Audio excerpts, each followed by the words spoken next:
Welcome to the final mini lecture, Assessments, Standards, and Accountability. Is that cheering I hear in the background? In this presentation, we'll cover different types of assessments, standards, and how they tie in with assessments, and how both are used in a system of educational accountability. So let's begin with some definitions. Assessment is the meaning given to measurement, evaluation, and grading. In other words, we need to know more than a test score or a grade to truly understand how well students are learning or how well a school is doing at educating our children. We need to be able to put the data into a context and give it meaning. Assessment, then, is a process of determining what the test scores and grades mean in terms of the quality of students' learning and performance. Next, we have standards. Part of the process of giving meaning to assessments is to identify what students should know and be able to do. And standards do that for us. Finally, we have accountability. Accountability is a system of being responsible for student achievement. Schools and districts are accountable to the public to provide quality education, right? An accountability system provides meaningful measurements of student achievement that align to a set of standards. This is a lot of information, so let's break each area down just a little bit and examine it more closely. Assessments. When we hear the word assessment, we usually think of a test of some kind, right?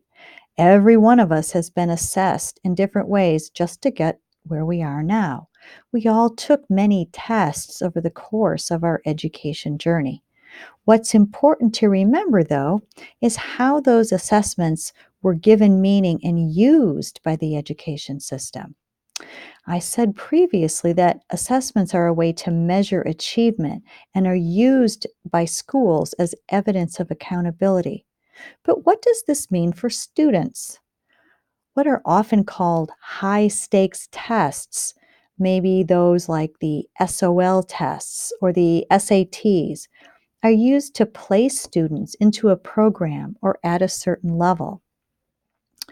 Those same tests might be used for gatekeeping, such as passing a grade level or college entrance.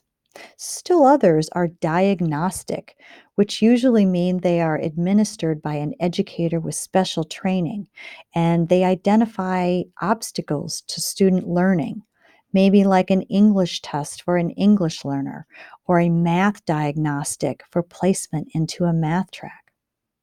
You also hear the term formative assessments, which are used for learning and provide feedback about students' mastery or weaknesses related to a standard. An example of formative assessment is the discussion board assignments and other weekly work you've been doing. I read them carefully to determine whether you're really making sense of the content.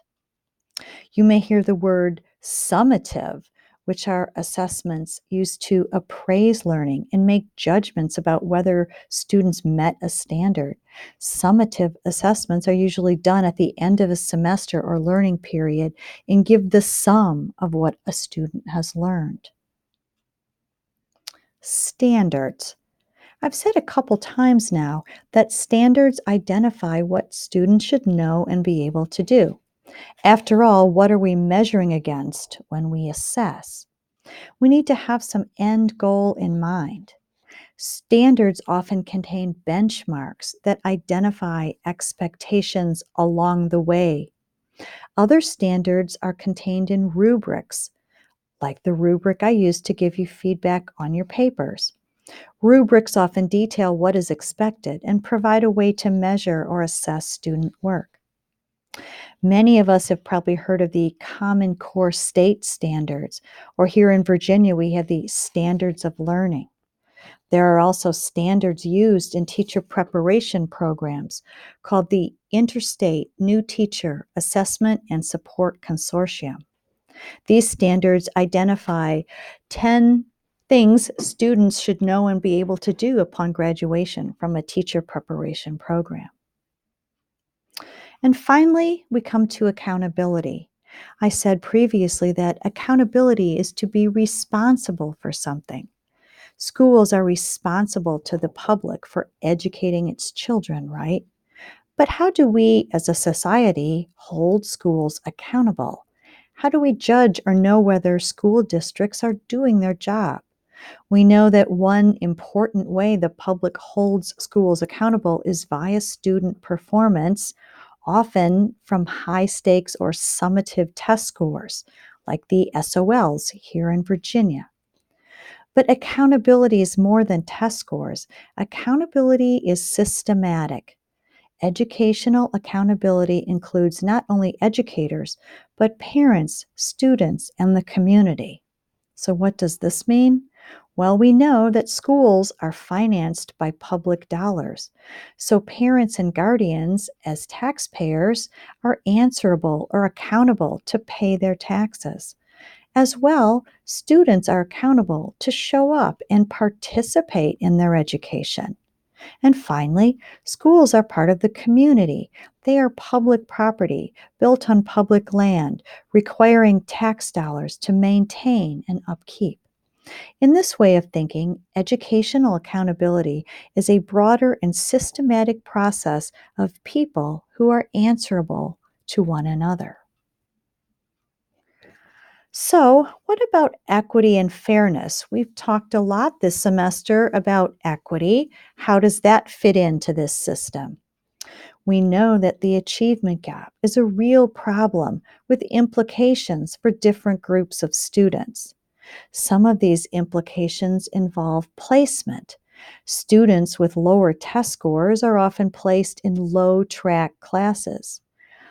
Gatekeeping might mean that students are not admitted to colleges or other programs. And what is fair in terms of accountability?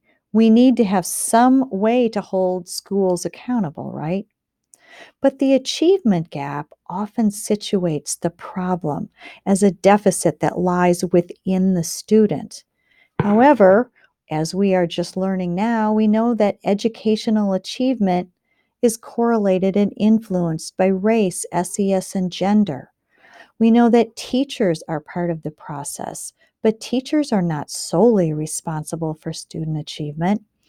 We learned that parents and guardians have responsibility too, as does the general public, to provide finances for the upkeep of schools, for curricula and materials and educational supplies.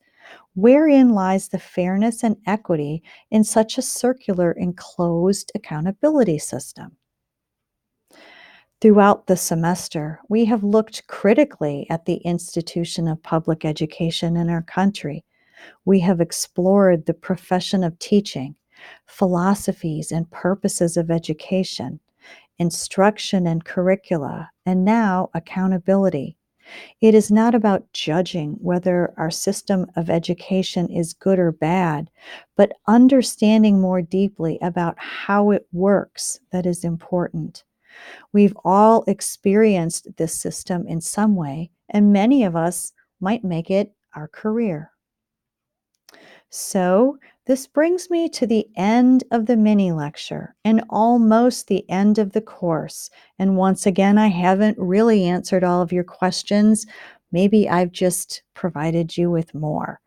I hope you're leaving, though, with many new ways to think about how the U.S. public education system works. There is no one right way or correct answer to how we approach issues within the institution, just philosophies and knowledge of its history, complex structure, finance, and accountability systems. Please go forth and engage in the discourse of education as a critical thinker.